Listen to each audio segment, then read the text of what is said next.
ওয়ালাইকুম আসসালাম ওয়া রাহমাতুল্লাহি ওয়া বারাকাতুহু। বারাকাল্লাহু ফিকুম আব্দুল হাফিজ ভাই, ভালো আছেন? আল্লাহ ভালো রাখুন। আল্লাহ রাব্বুল আলামিন আপনার পরিবারের হালাল রুজিতে বরকত দান করুন এবং হারাম থেকে বেঁচে থাকার তৌফিক দান করুন। হালালের পথকে আল্লাহ সহজ করুন ওইসব জায়গায়। তো বিষয়টিতে একটু জটিল, যে এতদিন তো যাক ভালোই ছিল, কিন্তু এখন যেহেতু আংশিক সেখানে হারাম তার সামনে আসছে, সেটা আপনার ক্যাশে হিসাব করতে হচ্ছে। তা আংশিক হারাম হবে, আংশিক হারাম যতটুকু পরিমাণ সেই হারামটার হিসাব করতে হচ্ছে, আর সেটা হারাম হবে, আর বাকিটা হালাল হবে।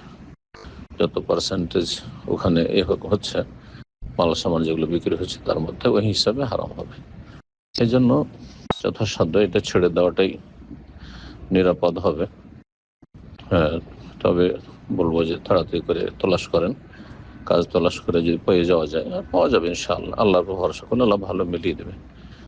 হালাল যে সব শপ আছে অথবা হালাল ফুড যেখানে কেনা বেচা হয় সেখানে কাজ করা উচিত। আল্লাহ বরকত দান করুন এবং ভালো রাস্তা খুলে দেন। বারাকাল্লাহ ফিক। ওয়ালাইকুম আসসালাম রহমতুল্লাহি ওয়া বারাকাতুহু। জি মোহতারাম আব্দুল হাফিজ ভাই, বারাকাল্লাহু ফিক। হ্যাঁ, আপনার ছেলের পক্ষ থেকে প্রশ্ন করেছেন, জানতে চেয়েছেন। আপনার ছেলে একটা দোকানে চাকরি করে, দোকানে এতদিন বৈধ জিনিসই বিক্রয় হতো, নিত্য প্রয়োজনীয় বিভিন্ন বৈধ খাবার ইত্যাদি। তো ইদানিং মদের আমদানি করা হয়েছে এবং উনি ক্যাশে বসেন। এখন মদ তো কেনা বেচা হচ্ছে আমার সামনে এবং ক্যাশ পেমেন্ট হচ্ছে ওনার মাধ্যমে। তো এখন কি খবর এই ব্যবসার? এটাই ছিল জানার বিষয়। আসলে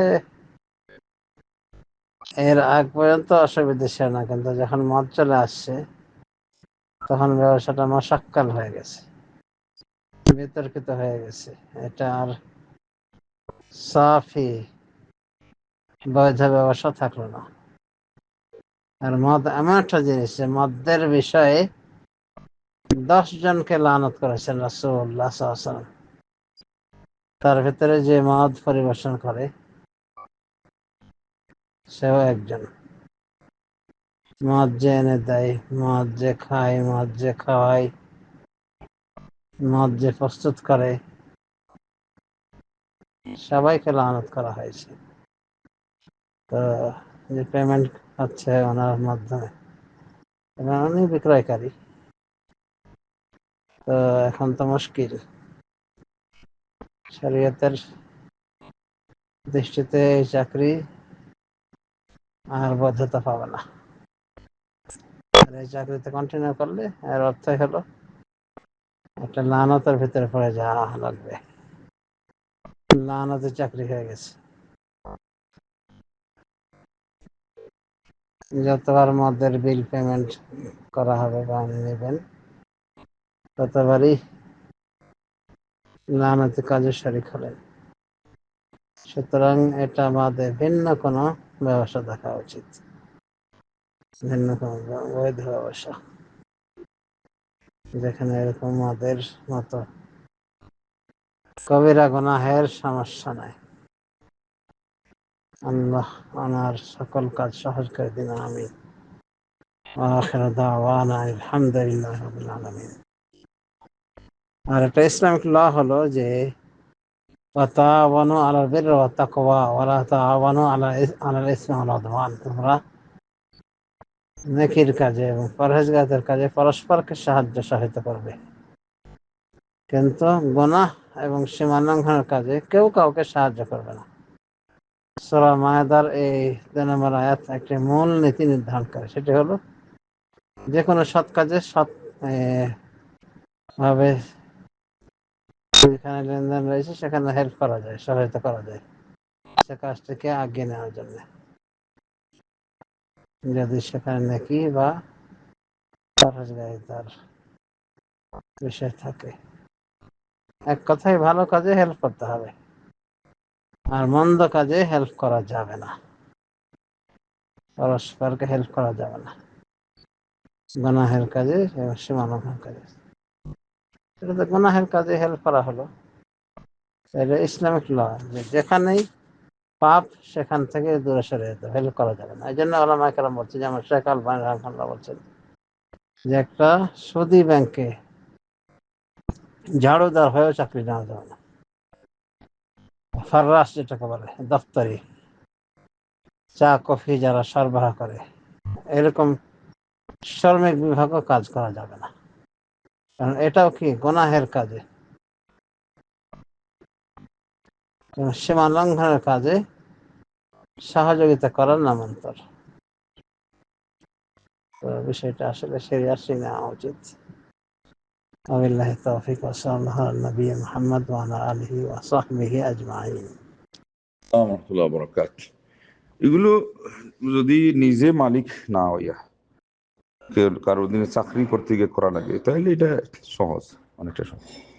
এমনি বিকল্প থাকলে তো আমরা কইব যে বালা, আর যদি বিকল্প নাও থাকে আর ইনো সরাসরি আমি নিজে বিক্রি করি আর নাই তখন খালি রাখা লাগে তারা তারা নেয়, তাও আমি মালিক না আর ওদের মালিক, তার দিনে আমি কাজ করি আর, তো হিসাবে ওরকম খুব একটা সমস্যা নেই। সমস্যা হলো নিজ দায়িত্বে মালিকানা দিন যদি দোকানপাট হইতো, ব্যবসা হইতো, তো এমন হারাম জিনিস এটা সম্পূর্ণ এমন হারাম হইল না যে কাজটাও হারাম, তার ইনকামটাও হারাম হইল না, কিন্তু এটা আলাদা।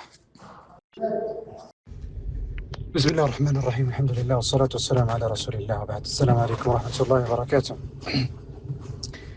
আসলে প্রশ্নটি আমি শুনতে পারিনি আগে ঠিক মতো, মাত্র এখন দেখছি, তার জন্য উত্তরটি দেওয়া হয় নাই। আর আপনি যেটা প্রশ্ন করছেন, এই প্রশ্নটি হলো যে আপনার ছেলে অথবা যে কোনো একজন একটা দোকান করছেন, দোকান করার পরে এই দোকানে উনি মদ বিক্রি করতে চাইতেছেন, আর অথবা সিগারেট নর্মাল, আপনাদের আমাদের এখানে যে জায়গাতে আছে এখানে সিগারেট বিক্রি করা হয়, আপনাদের এখানে যেহেতু কাফেরের দেশ এটা হলো মদ। আর যে কোনো একজনের কাছে এটা এরকম দোকান যদি থাকে আর উনি দোকানে এটা বিক্রি করেন, মদ হোক অথবা সিগারেট হোক অথবা যে কোনো একটা হারাম জাতি, এটা সে গুনাহ পাবে। আর এরকম একটা জিনিস বিক্রি করা এটা হারাম। সে যদিও এই টাকাগুলি নিয়ে আলাদা একটা জায়গায় রাখি ফেলে, তারপরেও এটা হারাম। এটার জন্য যেহেতু আমাদের দিনে আমাদেরকে বলছে এটা জিনিসটি হারাম, এটা আপনি যতভাবে যে কোনোভাবে এটা বিক্রি করেন এটা কোনোদিন হালাল হবে না, হারাম যেহেতু এটা হারাম থাকবে।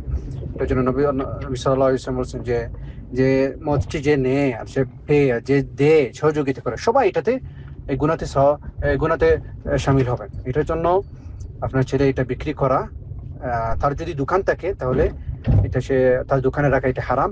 আর সে যদি কাজ করে, যে এই দোকানে কাজ করতেছে এটা তার না, সে ক্যাশিয়ার হিসেবে কাজ করতেছে, আর এই দোকানে হারাম যে কোনো একটা কাজ হোক, মদ বিক্রি হোক সিগারেট বিক্রি হোক, যে কোনো জাতি হারাম কাজ হয় এই জায়গাতে সে কাজ করা এটাও হারাম।